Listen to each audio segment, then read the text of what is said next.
Estamos ahora con la congresista Keiko Sofía Fujimori, que ha tenido la gentileza de interrumpir su descanso postnatal para estar con nosotros en el primer programa del año en Cuarto Poder. Gracias por estar con nosotros. Gracias a ti, Raúl. Sol, buenas noches. Muy buenas noches. Bueno, vamos a avanzar un poco y obviar la parte de algunas respuestas que usted ya ha dado públicamente y que son básicamente comprensibles. Usted cree en la absoluta inocencia de su padre y cree, y eso además es parte de la estrategia legal, que todos los crímenes y delitos que se cometieron durante su gobierno fueron ajenos a él y más bien atribuibles a otra persona.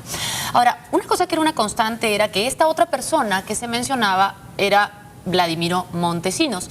Y si bien nunca sorprendió, y creo que no sorprenderá a nadie que usted defienda a su padre, sí nos ha llamado mucho la atención encontrar una defensa a Montesinos en una declaración que usted realizó al programa de Jaime Bailey. Y queríamos empezar esta entrevista pidiéndole una aclaración. Usted ha dicho allí que no le consta que Vladimiro Montesinos haya tenido tampoco nada que ver con los crímenes y delitos que se cometieron. Y esto para nosotros es interpretado como una defensa de Vladimiro Montesinos. ¿Puede usted aclarar su posición respecto a esto? Bueno, te agradezco la pregunta. En ningún momento ha sido una defensa a Vladimiro Montesinos. Creo que todos conocen cuál es mi posición frente a Vladimiro Montesinos. He sido una de las pocas personas que, estando en el gobierno de Alberto Fujimori, yo he pedido el alejamiento de esta persona. Yo me ratifico, a mí no me consta que el señor Vladimiro Montesinos haya sido parte o haya cometido estos delitos, y creo pero que alguien los ordenó. ¿Y quién fue? Es la pregunta. ¿Usted no cree que fue su padre? Pero eso lo determinará la Corte. Yo creo que ante esta situación todos los peruanos, todas las personas tenemos el derecho a la presunción de inocencia, sea quien sea. Ustedes conocen cuál es mi posición contra Vladimiro Montesinos, pero creo que en este sentido todas las personas tienen que ser inocentes hasta que se le demuestre lo contrario. Esto no es una defensa. Yo rechazo y espero que Vladimiro Montesinos pague por los delitos que él ha cometido. Pero en el caso específico de Barrios Altos y La Cantuta, a él también se le tiene que demostrar, pues, que habría cometido estos delitos, ¿no? Pero entonces, ¿quién habría ordenado estas misiones del Grupo Colina? Alguien tuvo que hacerlo. Y bueno, si su padre dice que no fue él, evidentemente tenía que ser su asesor de confianza, la persona que se encargaba de los servicios de inteligencia. No necesariamente ellos han debido recibir una orden. Creo que hay que recordar el momento que vivía el Perú, y en un momento de guerra interna como la que pasaba el Perú, en un momento de desorden, han existido este tipo de acciones por parte de algunos grupos paramilitares, como lo han existido desde el año 80. Entonces no podemos pretender ahora que estas acciones hayan sido ordenadas por una parte, por el presidente o por alguna persona, ¿no? Entonces usted baraja la posibilidad de que el Grupo Colina actuó per se, por iniciativa propia. También es una posibilidad. Pero es una posibilidad poco fácil de creer, ¿no le parece? No, yo creo que como le vuelvo a repetir, en el Perú existía una crisis, un caos terrible, y frente a esa posibilidad habían grupos, pues, dentro de los propios, del propio grupo militar, que han actuado de esta manera y lo han hecho anteriormente. Entonces no me sorprendería que este grupo también haya actuado independientemente, ¿no? ¿Y qué pasa con las declaraciones de los testigos que se indican órdenes indirectas o directas de su padre o de personas de elevado cargo en las Fuerzas Armadas? Por ejemplo, el caso del exdiputado Barrera Bazán, que mostró una orden firmada por Nicolás Hermosa Ríos, que a su vez dice que él recibía órdenes de su padre. O el caso del general Carlos Domínguez, que dice que Vladimiro Montesinos le manifestó, por ejemplo, que la detención del señor Samuel Dyer fue una orden directa de su padre. Y bueno, también han habido varios testigos, Martín Rivas, ¿no? Como por ejemplo el propio Martín Rivas, que dicen que todo esto provenía. Todas estas personas están, digamos, actuando por motivación propia, en su opinión. Todos inventan que las órdenes venían de arriba. Al señor Dyer se le detuvo por gusto. Bueno, yo creo que hay que ordenarnos, analizar en primer lugar el tema de Barrios Altos y La Cantuta. ¿De qué se le acusa a Alberto Fujimori? No, estábamos en detenciones en este momento. Pero... Bueno, pero estábamos hablando en primer lugar de Barrios Altos y La Cantuta, ¿no? Entonces, ¿de qué se le acusa a Alberto Fujimori? A él se le acusa de homicidio calificado. ¿Cuál es el sustento de la Fiscalía? En primer lugar, de que había una doble política antisubversiva, una la de público conocimiento y otra de baja intensidad. En segundo lugar, que Alberto Fujimori era miembro del Grupo Colina, y en tercer lugar, que él ordenó matar. ¿Cuáles son las supuestas pruebas que ha mostrado la Fiscalía en contra de mi padre? En primer lugar, una carta supuestamente de felicitación supuestamente dirigida al Grupo Colina. Esto es falso y ya se ha demostrado que esta carta fue hecha anterior a los hechos, dirigida a un grupo de personas que trabajaban en inteligencia, que estaban recopilando información y analizando la información recogida en la casa de la señora Evans. En segundo lugar, hay dichos de terceros, ¿no? Creo que Hermosa habría dicho que Montesinos le dijo que Fujimori sabía. Eso no es una prueba. O que un miembro del Grupo Colina dijo que Martín Rivas sabía que Fujimori sabía de esto. Tampoco es una prueba. Y en tercer lugar, la ley de amnistía. En el caso de la ley de amnistía, hay que recordar que primero se dio la ley de arrepentimiento. Para finalizar una guerra hay dos opciones. Un método puede ser utilizar las armas y el otro, firmar la paz a través de una solución política. Se dio la ley de arrepentimiento, que ha sido como una ley de amnistía para los terroristas, y en el caso de los militares, la ley de... Con una diferencia, ¿no es cierto? La ley de arrepentimiento tenía una serie de pasos que de alguna manera contribuían a que las personas que no habían participado de los movimientos subversivos demostrasen su inocencia. Y colaborasen con la Además y las personas que habían formado parte del nivel más bajo de las organizaciones subversivas colaborasen dando nombres, digamos, conspirasen contra esas organizaciones, cosa que no ocurre en la ley de amnistía. Bueno, pero finalmente se liberaron a terroristas que cometieron crímenes. Porque ¿sabe qué pasa? ¿Sabe qué pasa? Que estas declaraciones, otorgándole a Vladimiro Montesinos el beneficio de la duda, más bien parecen un anticipo del momento en el que Vladimiro Montesinos se siente en esa sala para declarar contra su padre. De ninguna manera. Yo rechazo lo que tú acabas de decir, Raúl. Eso es absolutamente falso. ¿No hay ningún temor a las declaraciones que pueda hacer Vladimiro Montesinos? Ningún temor. ¿No le parece que sería lógico que Vladimiro Montesinos acusara a su padre de haber sido el que le dio todas las órdenes? Bueno, la estrategia de Vladimiro Montesinos, que es lo que ha venido haciendo en todo este tiempo para defenderse, es echarle la culpa a Alberto Fujimori, ¿no? Y no me extrañaría que eso también... Y viceversa. Ahora, digamos... Es extraño que lo diga ahora porque usted misma acaba de decir que advirtió a su padre de la persona que tenía al lado o con la que trabajaba en el año 99. Y a pesar de eso, su padre defendió a Vladimiro Montesinos en el año 2000, en el caso de las firmas falsas y además en el caso de la venta de armas a las FARC. ¿Qué ha pasado? ¿No ha aprendido usted de este tipo de circunstancias vinculadas a Montesinos? Bueno, ustedes saben cuál es mi posición con respecto a Vladimiro Montesinos. Por eso sorprende más esas declaraciones. Pero yo estoy actuando conforme a ley. Yo creo que todas las personas tienen el derecho de la presunción de inocencia hasta que se lo demuestren lo contrario. Nosotros los fujimoristas hemos sufrido una persecución muy terrible y es por eso que yo quiero que se respeten los derechos de todas las personas, sea quien sea. ¿Esa era su defensa cuando se refiere, por ejemplo, a las personas que han recibido violaciones de derechos humanos? ¿Esa era su defensa cuando se refiere a cualquier persona que no es Vladimiro Montesinos? Ahora está siendo más ponderada al momento de referirse a Montesinos. ¿Por qué? Yo rechazo, condeno todos los delitos que ha hecho Vladimiro Montesinos. ¿Cuáles? ¿De los cuales usted lo cree culpable? Sí, de los cuales a él se le ha sentenciado, ¿no? El tema de enriquecimiento ilícito, cuántas cosas se le ha sentenciado a Vladimiro Montesinos. Y en las cosas en que se ha sentenciado, por ejemplo, a su padre, en el caso de Trinidad Becerra, ¿usted cree ya en la culpabilidad de su padre en ese caso o también defiende su inocencia? Qué bueno que toques ese tema, Sol, ¿no? En el tema del allanamiento, a mi padre se le juzga como instigador, pero se le condena peor que al autor. Al autor se le ha condenado por 4 años, a mi padre se le ha pedido 6 años. La Fiscalía pide 100.000 soles de reparación civil, pero el juez ordena una reparación civil de 400.000 soles. Me parece un abuso.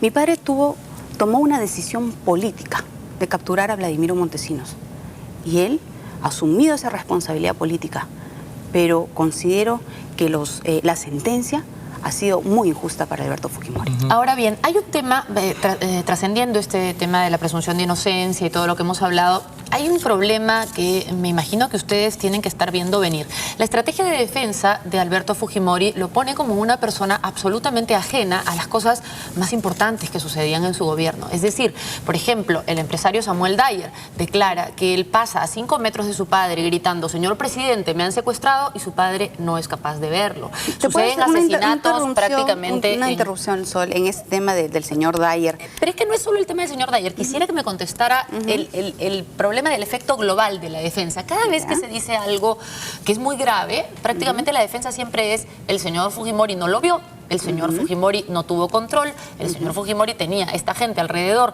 que era terrible, que era delincuente, que era capaz de matar, pero él no se daba cuenta. La pregunta es, ¿se han dado cuenta ustedes del costo político que tiene esto? Es decir, lo están poniendo como un incapaz. ¿Dónde está el futuro del fujimorismo si su líder fue incapaz de darse cuenta de todo? Bueno, yo creo que estás haciendo estás prejuzgando a Alberto Fujimori. Él está contestando al 90% de sus preguntas. Obviamente hay detalles que no se acuerda, ¿no? O sea, ¿se acuerdan ustedes lo que ocurrió el 16 de julio del 92? No, pero la diferencia es que su padre no se acuerda de los hechos capitales de su gobierno muchas veces. Ese día ocurrió Tarata, sí, efectivamente. Sí. En el caso... Pero pensamos un ratito y nos acordamos, no sé si se ha dado cuenta. En el caso del señor, bueno, pero han pasado 15 años y es obvio que Alberto Fujimori pues no se acuerda de cada uno de los detalles durante su gobierno. Pero algunos dijo que, en algunos casos dice que no sabía, no que no se acuerda, ¿eh? Sí, hay algunas cosas que obviamente que no sabía, ¿no? Cuestiones de derechos humanos, por ejemplo, yo tengo aquí el tomo 6 de las transcripciones Raúl, del una CIN aclaración a lo que ha dicho Sol, sí. con referencia al señor Dyer. El propio presidente de la Corte le pregunta al señor Dyer, ¿usted cree que Alberto Fujimori lo escuchó? Porque les preguntaron también de qué manera pasaba Alberto Fujimori. Y él pasaba, no iban a cruzarse frente a frente, sino él pasaba de al lado. Y le pregunta, ¿usted cree que escuchó a Alberto Fujimori? Y él dijo, creo que no. No, el señor Dyer dice, no puedo afirmarlo, yo solo quiero hablar de los hechos. Yo digo que entonces, yo grité, yo no puedo saber si él escuchó. Entonces, pero eso es lógico, pues si quiere ser totalmente le queda correcto, la duda, ¿no? Le queda la duda. Y obviamente mi padre no pero lo... Pero no solo eso. No queda la duda que Fujimori estaba ahí. Eso es lo que se colige de las declaraciones. Y que también estaba viviendo en el servicio de inteligencia cuando se produjeron las detenciones. ¿Cómo no sabía nada? ¿No se dan cuenta de la imagen que deja? Responder. En el caso del señor Dyer hay que determinar en primer lugar si ha sido un secuestro o una detención ilícita, ¿no? Pero no queremos entrar al detalle. A Alberto Fujimori. Queremos que nos conteste cómo ve el futuro de Alberto Fujimori. Ahí vamos a entrar cosas, ¿no? En un momento. Alberto Fujimori se le acusa de secuestrar al señor Dyer. Entonces, en primer lugar hay que determinar si es que esto ha sido un secuestro o una detención ilícita. ¿Cuál usted escogería? ¿Cuál prefiere? Los dos son delitos, ¿no? Bueno, en el caso del señor Dyer más pareciera que es una detención ilícita. O sea, se cometió un delito. Porque él tuvo acceso a un fiscal, tuvo acceso a un abogado, ¿no? Y estaba siendo investigado por evasión tributaria o me parece por no, ahí lo habían acusado de terrorismo. Y en segundo lugar, que sin indicios y en segundo lugar, fuertes lo que hay que determinar es la relación de Alberto Fujimori. Porque ¿qué podría buscar Alberto Fujimori en hacer este tipo de daño al señor Dyer cuando mi padre ni siquiera lo conocía? Pero la pregunta es cómo no se daba cuenta de las cosas que pasaban. Evidentemente, si uno investiga un poco el caso del señor Dyer, pareciera ser que el problema del señor Dyer era directo un encono que Vladimiro Montesinos le tenía a él. Pero el tema que yo le pregunto, y perdóneme que le insista, es ¿cómo va a quedar la imagen de Alberto Fujimori si tanta parte de su defensa consiste en decir que él no se daba cuenta de nada? Bueno, después de que tu apreciación. le vendió al pueblo la idea de que él tenía un control. Acá Raúl tenía una declaración antigua de su padre donde decía... En la entrevista que se dio ¿Esa es tu apreciación, Sol? En la entrevista que se dio a la revista dominical en la que aparecían vestidos de forma similar su padre y Vladimiro Montesinos, comenzaron a hablar acerca del rescate de los rehenes. Esto es en la versión no editada. Las transcripciones están en el Congreso, en el tomo 6. Su padre dice, no es que desconfíe de los míos, pero a mí me gusta tocar hasta el mínimo detalle de la lucha antisubversiva por su importancia. ¿Cómo se condice la defensa del hoy no sé nada con esta frase? Bueno, pero eso es un decir. Obviamente Alberto Fujimori no ha podido estar en cada uno de los detalles durante su gobierno. Él también dijo, usted conoce la directiva 003 en la que se establecieron los primeros pasos para estoy asistiendo al desarrollar proceso, la lucha antisubversiva. He conocido de esta directiva 003. Su padre dijo que él hacía un seguimiento personal de esa directiva. Personal, ¿no le suena, digamos, a minucioso? No, él se refiere a que él viajaba a provincias y verificaba que las fuerzas militares estén respetando los derechos humanos y obviamente luchando y enfrentándose al terrorismo. Con respecto a tu apreciación, Sol... Entonces no es como dice ahora... No, es que, déjeme repreguntar, porque si no es una entrevista, sino un monólogo. Entonces no es lo que dice ahora su padre en los juzgados, que él no daba órdenes, sino las políticas generales. Usted está diciendo que viajaba, daba órdenes, trabajaba con la gente él verificaba que la política general, las directivas 003, se cumplieran. Pero ¿me permites, por favor, hacer una aclaración a lo que ha dicho Sol con referencia a que mi padre no contesta o prefiere hacerse la persona, no contestar a todas las preguntas? No, de repente realmente no recuerda nada. Por eso hay algunas cosas que él no recuerda, pero él está contestando al 90% de las preguntas. No, pero no solo lo que no recuerda, sino lo que no controló. La gran preocupación que deberían tener los fujimoristas es cómo su principal líder tuvo todos estos problemas tan cerca y no los pudo controlar, no los pudo sancionar cuando se enteraba. Nunca supo a quién escuchar, porque su hija le decía que Vladimiro Montesinos era malo y no le hacía caso. Su hermano también ha declarado en otras ocasiones que fue apartado del círculo cercano porque le decía que Vladimiro Montesinos era malo, y ahí estamos hablando de principios de los 90, no estamos hablando del 99. Pero y sin embargo apartó a su hermano y siguió confiando en Vladimiro Montesinos. Entonces es gravísimo la imagen que queda. Si me permite, Sol, mi padre está contestando a las preguntas, y para nosotros el hecho de que él esté participando en este juicio oral es positivo, porque él está aclarando muchas cosas y, como estamos viendo, no hay pruebas en contra de él y él está demostrando su inocencia. Yo considero que mi padre va a salir bien parado de todo esto. ¿Por qué nunca tomó las medidas correctivas de todo lo que ahora se sabe? A ver, con referencia a... Digamos que se metió en la prensa, además, ¿no es cierto? En el año 93, me parece, el Grupo Colina fue, digamos, trasladado a la justicia militar y ahí fueron sancionados, tal como la ley lo ordena. O sea, tampoco puedes decir que no se sancionó a estas personas. Bueno, él dijo que, siempre dijo que él tenía un sistema de inteligencia modelo, e incluso en algún momento recomendó la exportación de Vladimiro Montesinos para acabar con la FARC. Bueno, en el tema de las FARC, yo no lo tengo muy claro, pero tengo entendido que Vladimiro Montesinos mal informó a mi padre. Yo quisiera terminar, no quisiera terminar sin insistir en el tema del futuro que usted le ve al movimiento del cual forma parte. Porque ya su padre tiene una sentencia que ustedes califican de injusta, que ha sido discutida, apelada, pero tiene ya una sentencia y muy difícilmente va a haber un retroceso total en ese sentido. Se discute la cantidad de tiempo, se discute la indemnización. Pero ya estamos hablando de un Fujimori culpable, por lo menos en un caso. Y por lo tanto, eso los tiene que haber hecho pensar a ustedes cuál es el futuro del grupo político al cual pertenecen. Inclusive me imagino que los estará haciendo dudar sobre la conveniencia de seguir siendo fujimoristas, aunque en su caso es imposible no serlo porque usted también es Fujimori. Pero ¿cuáles son las conclusiones a las que llegan en estos días respecto a este tema? En primer lugar, Fujimori ha recibido una sentencia, nosotros hemos apelado, pero Fujimori no es culpable. Él tomó una decisión política en el tema de allanamiento y él va a salir bien parado de los otros dos grandes procesos que le espera. Gracias por la pregunta con referencia al futuro del fujimorismo. Nosotros siempre hemos dicho desde la llegada de mi padre que no nos vamos a quedar con los brazos cruzados.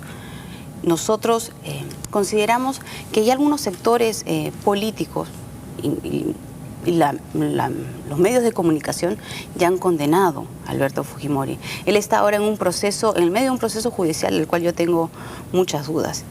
Pero el fujimorismo va a responder de manera política. Es por eso que hoy quiero anunciar que vamos a crear un nuevo partido fujimorista. El objetivo de este partido es unificar al fujimorismo, es conseguir y demostrar el verdadero respaldo que tiene Alberto Fujimori en el pueblo y obviamente entrar con fuerza a la elección del 2011. Es por eso que el nombre del partido se va a llamar Fuerza 2011. Fuerza 2011. El objetivo es recolectar 1 millón de firmas en este próximo año y demostrar que el pueblo no está de acuerdo con el linchamiento que están haciendo contra Alberto Fujimori. Ahora bien, en realidad lo que nos plantea no es un cambio en esencia, porque el fujimorismo se ha caracterizado por cambiar de nombre para cada elección y además por vincular siempre el nombre a la elección que aspira en particular. Hablemos de Cambio 90, hablemos de Nueva Mayoría, hablemos de Vamos Vecino, todas tienen que ver con la elección en particular. Vamos Vecino, elección vecinal. Cambio 90, elección del año 90. Nueva Mayoría es que ahora nosotros vamos a ser la mayoría. Que me diga que ahora se llaman 2011, en realidad no es novedad. Alianza Fujimorista hablaba evidentemente de la defensa de Alberto Fujimori también. Bueno, no parece ser. ¿Cuál es el objetivo si es en el fondo, una repetición de estrategia. Nosotros tenemos una misión pendiente. Nosotros queremos lograr que el crecimiento y la bonanza económica y fiscal que existe en nuestro país en estos momentos llegue a los más pobres. Y esto se resume en 3 palabras. Capacidad de gestión estatal. Nosotros consideramos que en el gobierno del señor Toledo, incluso en el gobierno del doctor Alan García, en las cuales cuentan con mayores recursos, lamentablemente no ha habido una buena redistribución de la riqueza. Nosotros en el gobierno de mi padre hemos demostrado que con pocos recursos podemos resolver los grandes y los pequeños problemas. ¿Está lanzando entonces su candidatura? No, de ninguna manera. Porque la información que tenía yo es que a partir de este momento usted va a asumir un papel secundario dentro de la bancada fujimorista, que ni siquiera va a asistir al juicio de su padre, que va a asumir un perfil bajo pensando en las elecciones del 2011. No, eso no es así. Yo estoy partiendo de viaje para culminar mi maestría, me voy a ausentar 3 meses y medio, es por eso que voy a mantener un perfil bajo, pero es porque voy a estar fuera. Yo voy a monitorear desde fuera la recolección de las firmas. Nuestro trabajo, nuestro compromiso es trabajar por las personas más humildes de nuestro país. Porque el otro asunto es, lo sabrá Carlos Raffo más que nosotros, que es publicista, pero con la cantidad de nombres que ha tenido su movimiento, no sé si haya capacidad de retención en el público. Vamos a tener tiempo y ocasión para ya hablar de la parte de los nuevos movimientos políticos. En todo caso, le agradecemos que haya estado aquí. Y bueno, estaremos atentos a cuando vuelva también de su próximo viaje para que nos explique un poco más cuáles son sus planes para el futuro. Gracias a ustedes por la oportunidad. Bueno, muchas gracias. Nos toca hacer ahora una pausa en Cuarto Poder, regresamos con más.